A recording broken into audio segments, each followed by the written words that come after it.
Hello friends, welcome to Sushma சமையல். இப்போ ஒரு மிக்ஸி ஜாரில் அரை டீஸ்பூன் சோம்பு, அரை டீஸ்பூன் சீரகம், அரை இன்ச் அளவுக்கு இஞ்சி, 6 பூண்டு பல், கொஞ்சமாக தண்ணி சேர்த்து நல்லா நைஸாக அரைச்சி எடுத்துக்கோங்க. இதை தனியாக எடுத்து வச்சுக்கோங்க. இப்போ ஒரு பாத்திரத்தில் 1/2 கிலோ நாட்டுக்கோழி எடுத்துக்கோங்க. 2 டேபிள் ஸ்பூன் எண்ணெய் சேர்த்துக்கோங்க. 2 டேபிள் ஸ்பூன் குழம்பு மிளகாய்த்தூள் சேர்த்துக்கோங்க.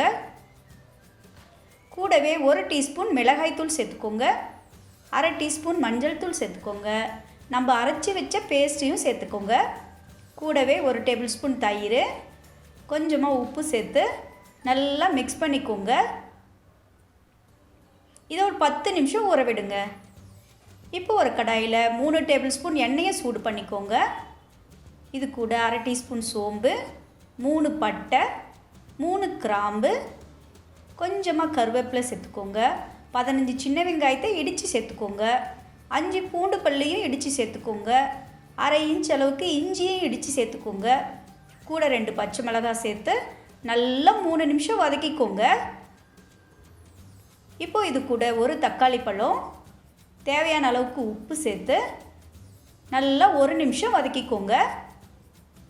இந்த டைமில் நம்ம ஊற வச்ச நாட்டுக்கோழியை சேர்த்துக்கோங்க. இதை நல்லா 5 நிமிஷம் வதக்கிக்கோங்க. இப்போது இது கூட 2 கப் அளவுக்கு தண்ணி சேர்த்துக்கோங்க. நல்லா மிக்ஸ் பண்ணிக்கோங்க. இப்போது இதை மூடி போட்டு அப்படியே லோ ஃப்ளேம்லேயே வச்சு 1 மணி நேரம் வேக விடுங்க. குக்கர் யூஸ் பண்ணுறதா இருந்தால் 5 விசில் விட்டு எடுத்துக்கோங்க. பாருங்கள், அழகாக ஆயில் எல்லாம் மேலே வந்துருச்சு. இந்த டைமில் 2 டேபிள் ஸ்பூன் தேங்காய் பேஸ்ட் சேர்த்துக்கோங்க. நல்லா மிக்ஸ் பண்ணி 3 நிமிஷம் வேக விடுங்க. இப்போது ஆயில் எல்லாம் நல்லா மேலே வந்ததும் கொஞ்சம் போல் கருவேப்பிலை தூவிட்டு ஸ்டவ்வை சுவிட்ச் ஆஃப் பண்ணிக்கோங்க. இந்த நாட்டுக்கோழி குழம்பை சப்பாத்தியோடையும் சாதத்தோடையும் சாப்பிட்றப்ப சூப்பராக இருக்குங்க.